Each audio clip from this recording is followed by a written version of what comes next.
Assalamualaikum warahmatullahi wabarakatuh.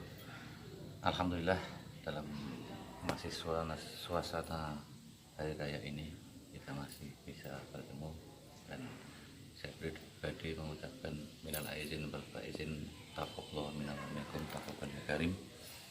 Semoga amal ibadah kita di bulan Ramadan diterima oleh Allah SWT, dan segala kesalahan kehilafan mendapat ampunan dari Allah SWT. Dan kali ini alhamdulillah kita berada di makom Kiai Haji Raden Maksum di Punduh, tepatnya di Punduh, Tempuran. Dan nanti kita berziarah, kemudian ada kisah sedikit cerita tentang beliau Kiai Haji Raden Maksum yang diceritakan oleh teman atau teman alumni dari Garejo, yaitu Bapak Maktuhin. Nanti akan ada di lanjutan. Mungkin itu, dan mari kita simak.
Salatiga, yang konon dulu sebelum asmane Mbah Maksum ini kan Mbah Kasman. Nah, setelah nyantri di Bangkalan, Mbah Khalil sana dipindah asmane jadi Maksum. Nah, maka nih sejarahnya ada di antara kurun tiga ini Mbah Hasyim Asy'ari, Mbah Maksum, Mbah Abdul Karim Lirboyo niki tiga serangkaian niki dalam satu perguruan dengan Mbah Khalil Bangkalan. Tapi tiga niki nggak ada ulama-ulama tiga niki nggak ada keistimewaan sendiri-sendiri. Maka ketika Mbah Khalil Dawi datang Mbah Abdul Karim mungkin di Lirboyo itu, maka Mbah Khalil diparingi ngasta ilmu nahwune dari Mbah Bangkalan. Terus Mbah Maksum diparingi ilmu falaknya. Maka langsung Mbah Hasyim Asy'ari diparingi ilmu hadise. Kurun waktunya ini sekitar 8 tahun 1800-an berapa. Ini tiga serangkaian ini gak ada imasiah tersendiri-sendiri. Terus biografi yang saya terima dari menantu beliau Mbah Hasyim Asy'ari di Mesang ini kan putra mantu kepala pondok sini tahun berapa. Niku kali Mbah Maksum kan dimukimke di desa di Mesan niku. Di Mesan lah. Konon Mbah Maksum niku kan maka jadi Mbah Punduh niki kan logikanya Mbah Punduh niku siap diunduh ilmunya dari mana-mana. Pada waktu niku sekitar Mbah Sayang niku ketika masa keemasan sini sekitar 750-an santri. Tahun itu Mbah saya meninggal niku ndongengi kalih kula.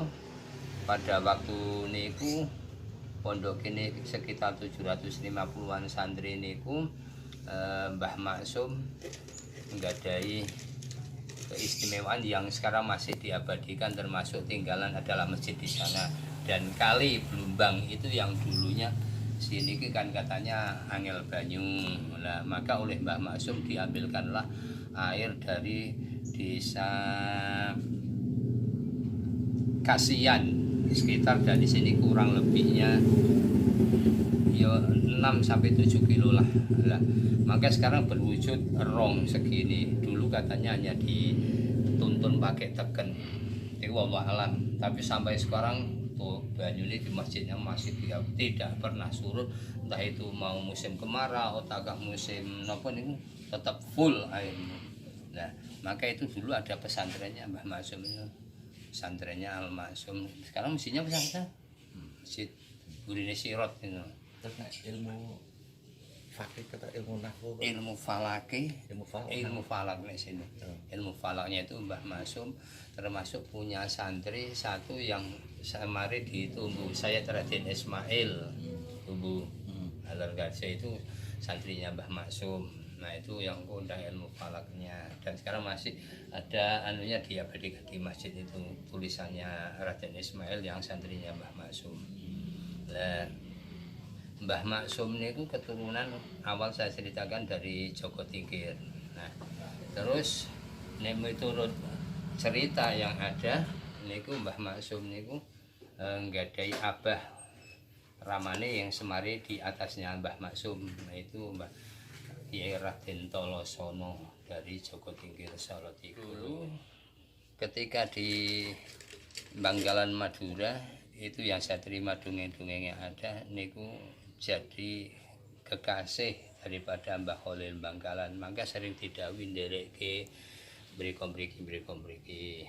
Nah, terus ketika suatu hari beliau Mbah Khalil diajak ke pinggir laut. Nah, diajak pinggir laut. Spontanitas ketika niku napa Mbah Khalil niku teko selulup selem di dasar laut.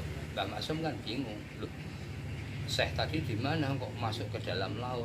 Ditunggu-tunggu akhirnya toko bus naik ke atas Mbah Khalil. Nah, terus Mbah Maksum itu katanya napa disuruh ngejar tidak ngoyak. Akhirnya napa sampai dikejar terus turun ke laut, bisa kejar-kejaran di atas laut. Ceritanya itu ya cerita dari yang saya terima. Terus pada waktu niku setelah sampai niku akhirnya Mbak Maksum diajak ke pinggir. Saatnya niki sekilas mawon ketika Mbah Maksum hampir selesai menamatkan pelajaran di sana. Nah niki cara sani hikmah wis di meh rampung niki terus Mbah Holi dawuh wis kono kowe lek bali nang Magelang. Nah, kundur di Magelang. Cerita yang saya terima niku dulu mek didhawuhi numpak belarak kelapa itu papa. Nah, sampai di sini di tengah-tengah kampung Pundus sini kekdo main jadilan ceritanya. Lah terus napa Mbah Maksum bertengger di atas molo rumah ngoten niku kaget lho kok ana mono dhuwur anu. Terus turun di tengah-tengah jadilan niku. Nah, orang-orang yang main jadilan pada waktu itu ceritanya langsung terkejut siapa. Nah, akhirnya Mbah Maksum yang turun ke situ. Nah, terus bahasanya diajaklah beliau orang yang main jadilan itu untuk berwudu dan sebagainya, akhirnya bisa baca syahadat dan sebagainya, terus masuk Islam. Semua ceritanya itu dulu saya terima dari orang-orang yang lebih dulu. Terus sekilas sekali lagi, maka di antara keramat beliau sampai detik ini yang namanya fotonya Mbah Maksum itu tidak ada, sampai di mana nanti Duriah pun tidak ada yang punya, Padahal sama guru-gurunya kan ada itu, tapi kalau Mbah Maksum tidak ada itu, wallah alam. Dari Duriah Putra sampai detik ini tidak ada yang punya fotonya Mbah Maksum. Terus Garjo itu kok kan do ziarah nang kono. Hubungannya mungkin ada. Ketika Mbah Kiai Khudori kondur haji tahun 56 katanya, niku tidak spontanitas kondur ke Tegarjo, tapi langsung kondur di Makom Punduh, katanya di sini katanya ngalah tabarukan, ngalah berkah lah. Setelah sampai di sini di makom sini, terus Mbah Hudori pinarak di santrinya Kiai Ubaidah Sulaiman sebelah barat niku. Di situ lanjut, setelah pinarak di situ baru kuntur ke Tegarjo. Ternyata apa yang terjadi, berkah yang ada banyak sekali nih dari Mbah. Sebab nopo sini Romo Agung kalian Mbah Dalhar ini kan 3 serangkai ini mboten. Ya. Maka ketika ada orang yang sowan di Romo Agung, sudah sowan ke Punduh belum? Nah, nanti ketika sudah sampai sini sudah ke Watu Jongol belum? Nah, ketika ada tamu saling kaya ngoten niku, akhirnya satu saling mengagungkan dengan yang lain. Nah, itu sekilas yang saya terima. Terus apalagi pondoknya sekarang tinggal ya niku kalau bisa melihat mengabadikan sungainya yang sekarang masih diabadikan gini, lorongnya besar, dari kasihan airnya hanya di ketika ini hanya di pakai tekan, ayo banyu tak saya inong bunduh sampai detik ini. Terus nek hall Tanggal 9 nek sedane pas mandap khutbah sholat Idul Fitri tahun 1930.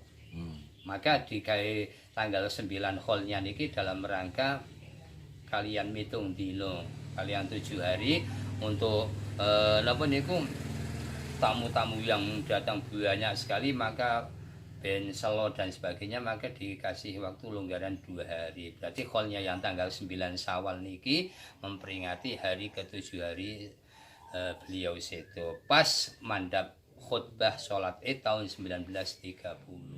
Ya, terima kasih yang telah menyaksikan ziarah kali ini yang berada di Tempuran. Semoga ziarah kali ini bisa bermanfaat bagi kita semua. Dan tadi sudah kita simak cerita dari teman alumni kita, Bapak Mahfudin. Semoga bisa sedikit memberi wawasan tentang makam dari Kiai Haji Raden Maksum. Mungkin itu dulu yang bisa kami sampaikan pada kesempatan kali ini. Nanti kita sambung ke ziarah yang berikutnya. Saya akhiri, wabillahi taufiq wal hidayah. Assalamualaikum warahmatullahi wabarakatuh.